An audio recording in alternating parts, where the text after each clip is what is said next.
Not just once or twice, no, this went on for months. No knock on the door, no sorry for the shortcut. Just the same sense of entitlement on four shiny wheels morning after morning. I posted signs, she laughed. Put up cameras, she waved all smiles. Filed complaints, she threatened lawsuits. But what Karen Whitlock never saw coming was how each one of those smug tire tracks was just one step closer to the day I'd bury her arrogance in concrete. And well, that's exactly what I did. It started at dawn, the kind of cold that bites through denim and boots alike. I anchored steel Bollards so deep into the pasture they might as well have grown there. So when her Mercedes SUV slammed headlong into them, you could hear her scream halfway to the main road, not a cry of victory, but the sound of privilege meeting a wall that wouldn't budge. That land, my land, stopped being her shortcut the minute those posts hit bedrock. Let me back up a sec. First time I spotted her silver Mercedes cutting across my east pasture, I was standing on the porch, coffee gone cold in my hand, watching the sun burn the fog off the fields. Horses bunched up like shadows around the feed trough, dew clinging everywhere, everything calm, until the low growl of her engine shattered it. She came in fast from the tree-lined tires, spitting up dirt, bounced right over the ridge I'd kept clear for the county workers, then just carved a perfect line across my utility trail and vanished into the trees behind Oakcrest subdivision. No hesitation, no glance my way, just gone like the land was nothing but a handy on-ramp for her commute. For 6 days, same damn routine between 7:32 and 7:38 every morning, Oakcrest Lane through my pasture out to the county road. Must have saved her 3 minutes tops. At first I told myself to let it go. I mean, I'm not new to this 20 years Army, 2 decades on this ranch. I've chased off lost teens, confused delivery drivers, even a drunk hunter once. You pick your battles, you know. But what got under my skin wasn't just the trespass. It was the way she never slowed down, never acknowledged me standing right there on the hill, like I was invisible. On the 8th morning, I was fixing the fence when she rolled to a stop, window down, expensive sunglasses, that perfect blonde bob nails like cherry paint. "You live up the hill," she said, smiling without ever letting it touch her eyes. "That's me. This little path cuts my drive in half. So convenient." I told her it's private property. She shrugged. "Oh, there's no gate. I thought it was open access. There's a fence, a cattle guard, 3 no trespassing signs. They're awfully faded, Mr. Russell Merrick." She tilted her head, smile growing. "Maybe repaint them, make them brighter. People get confused." She just eased off the brake, glided on, leaving me in a swirl of dust and old anger I hadn't felt since Afghanistan. That wasn't confusion. That was the certainty of someone used to getting their way just because they expect it. That afternoon, walking the path, I noticed fresh grooves beside hers, 2, maybe 3 other cars following her lead. My quiet ranch was turning into a damn suburban bypass. Over dinner, I told Ellie, my wife. She set her fork down, eyes sharp. "Don't let it escalate, but don't let it slide." See, Ellie had fought the HOA before, marched into city offices with maps, walked out with a win. She knew paper wars better than most lawyers. Next morning, I was up before sunrise, hammering fresh aluminum signs into the trail, bold red letters, reflective tape, flashing warnings. I moved my trail camera to the path's entry, wiped the sweat off my brow, felt a small sense of satisfaction. On a ranch, boundaries matter. She came the very next day. Watched the footage that night. Karen slowed down just enough to read the new sign. Then she laughed right into the camera, gave it a cheery wave, and kept on driving. That wasn't a greeting, it was a dare. Within a week, I counted 7 different vehicles using my land SUVs, minivans, all with Oakcrest stickers. They came in loose convoys, morning and night dust turning my hayfield gray mud, scarring the pasture. Ellie watched the footage with me, arms crossed. They're not following her, they're copying her arrogance. "Then we stop it before it's a habit," I said. So I doubled down. Bigger signs. Laminated county maps, property line in red stapled to each post. I even built a gate padlocked, more warning signs bolted on. Didn't want war, just wanted my mornings back. Next morning, the gate was twisted in the ditch chain, cut posts yanked up and tossed aside. Fresh tire marks veered around the wreckage, gouged deep in the earth. There, half buried in the mud, a single acrylic fingernail, blood red and snapped. Ellie found me holding it, eyes hardening. "Call the sheriff," I said. They'll take a report, but unless you catch her red-handed. I got a better camera, HD night vision real-time alerts to my phone. Mounted it high, added a backup hidden in a fake junction box.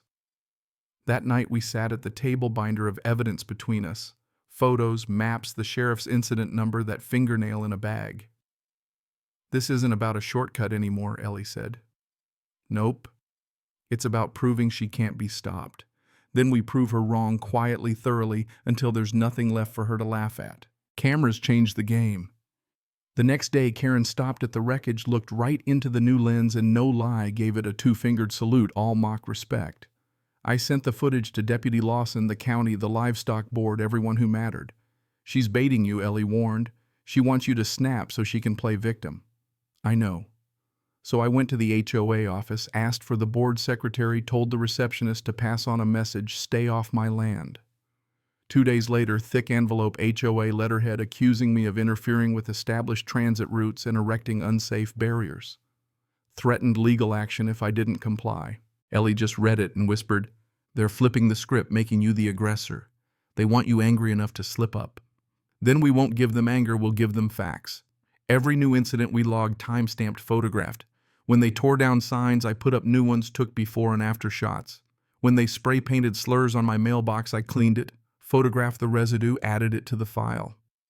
Every day, Karen led the parade across my land until one morning, everything changed. Down in the lower paddock, I heard a sharp, panicked bleat.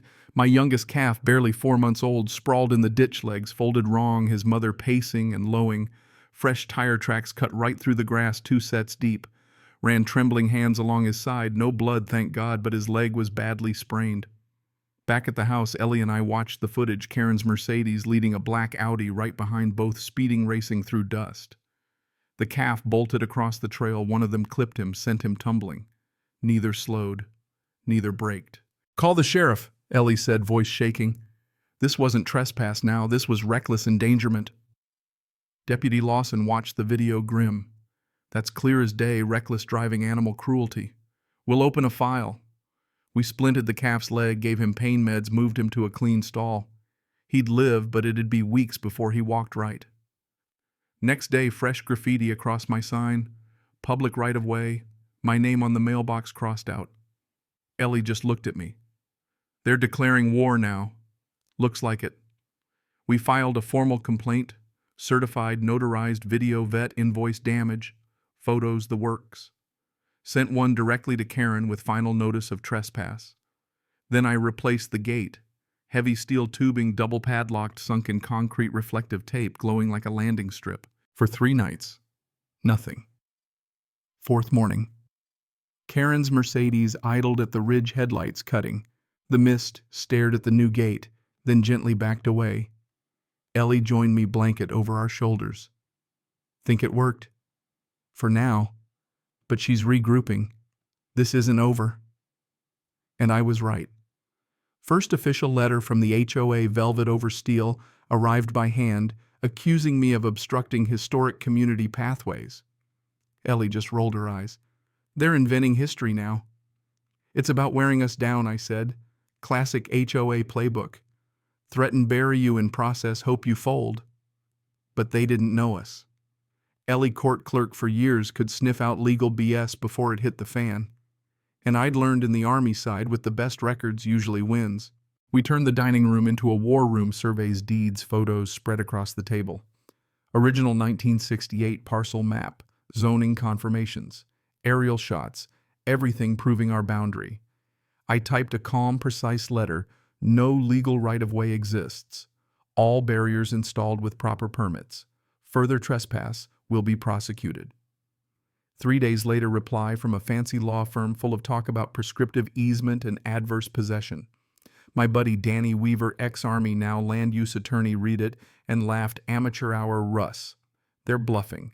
No court case, just don't blink. But as the paper war simmered, physical provocations ramped up. Trash dumped inside my fence post, sawed almost through, mailbox vandalized. Karen herself stayed out of sight, but her influence was everywhere, neighbors calling me hostile online. I didn't bite back, just documented every incident. The file grew thick. Then came the morning the county inspector knocked. Complained about unauthorized structures. I invited him in, poured coffee, handed him the binder. After 20 minutes, he closed it, grinned. Never seen a homeowner this prepared. They're weaponizing the system, I said. Just making sure it has all the facts. He left no citation. But I was done waiting. Hired a surveyor with drones, painted every inch of the boundary, got a notarized plat showing their track 65 feet inside my line. Sent copies everywhere, including one to Karen. 2 days later, another angry letter, all hostile escalation. Ellie just snorted, cornered animals lash out. And lash out they did. I bought 6 steel Bollards tank stoppers, really, and sunk them in concrete, spaced just wide enough for a horse, impossible for cars. The next night, a drone hovered, filming the whole thing. Next day, a note under my barn door. You think steel makes you safe? You're only making more enemies. Ellie just said, we need more eyes. So we got more cameras, 5 new solar-powered, cloud-linked, hidden everywhere. Footage poured in SUVs idling beyond the fence at midnight, hooded figures with flashlights measuring the Bollards, Karen herself standing in the tree line, arms crossed, staring daggers. One night caught a guy with a wrench trying to chip at the concrete. He bolted as I ran out, but I called Deputy Lawson, handed over the video. They're testing how far they can push before you break, he said. I'm not the one breaking. Added floodlights, wired the cameras to a loudspeaker. First test, 2:12 a.m. Floodlights, snap on, my voice booms. Private property. Leave now. The intruder bolted. Word spread. And then a funny thing happened. Good neighbors started showing up. Brent from Maple Hollow. Coffee in hand. Not everyone's on her side. You standing firm gives us courage. A few more dropped by, quiet support. Small offers to help. The cracks in Karen's facade started widening. Final 2 Bollards went in on a freezing morning, Ellie kneeling beside me to steady the post as I poured the last mix. No gate this time, just permanence. Next day, Karen returned, flanked by a couple SUVs. She stormed out, slapped a Bollard so hard it rang across the pasture, screamed at the camera, "You can't block a community right of way." Over the loudspeaker, the county and courts disagree. Go home, Karen. She lost it, floored the Mercedes straight into the Bollards. Crash so loud it echoed. Steam twisted metal, her airbag deployed. She stumbled out, screaming accusations, threatening lawsuits. Deputy Lawson arrived, took one look, and sided with the evidence. These posts are legal, ma'am. You're 60 feet over the line. Karen's worldview just broke. She dropped her phone in the mud, sobbed as the tow truck hauled her Mercedes away. Ellie slipped her hand into mine. She still has the lawsuit. Let her file it, I said. Every minute, every video is Exhibit A through Z. And so the war moved to a courtroom. The gallery was packed, word had spread. Karen's attorney painted her as the victim, but our binder told a different story. Clips of trespass, vandalism, the injured calf, the crash. Judge Grant wasn't buying her act. Assumption is not permission, he said. Repeated trespass with damage is criminal. He granted permanent relief. No Oakcrest resident could set foot on my land without written consent. Any further violation, they'd pay damages and my attorney fees. Karen's face drained white under the courtroom lights. Outside, winter sun glinted off the Bollards, dented but unbroken. Ellie took my hand. You didn't just win back the land, you won the right to live on it in peace. And let me tell you, peace doesn't come with fireworks. It slips in quietly like sunlight through the cottonwoods. No more dust clouds, no more late-night alerts. Just horses grazing a calf, limping out to join his mother, the ranch breathing again. Karen's name vanished from the HOA board, whispers of resignation. Neighbors came asking for help to fix their HOA bylaws, stricter limits, mandatory votes, cool-off periods. Add a 24-hour cooling-off clause, I suggested. Let folks talk before things blow up. They nodded, grateful. We hosted a bonfire, neighbors' laughter, no mention of Karen or lawsuits, just the warmth of people rebuilding trust. Days later, a letter arrived from a woman in Oakcrest, Margaret. She'd watched in silence, scared at first, but found her voice after seeing us stand firm. You didn't just protect your ranch. You showed us we can protect our homes, our peace, too. One morning, walking the old trail, I ran my hand over those Bollards, feeling the sun warm their battered steel. The land beyond stretched quiet and gold, the scars of Karen's trespass already fading, green shoots reclaiming the path. This ranch had taught me boundaries aren't about anger. They're about quiet certainty. Defending what's yours can be as simple as standing firm, documenting refusing to play their game. In the end, truth and patience outlast entitlement. Funny thing, when power crashes into a boundary it can't cross, it doesn't just break it, teaches. Neighbors speak up, bylaws change, and the false walls of authority crumble. Ellie handed me a mug and we stood on the porch, sun climbing higher. You ever think it'd end like this? She asked. Didn't think about the ending, I said. Just kept thinking about the next step. That's how you win the long fights, I guess. And that's how you build peace, not with barbed wire or anger, but with proof and persistence and the kind of quiet that no one dares disturb. So here's my question for you. Where's the line between standing up for what's yours and starting a war with your neighbors?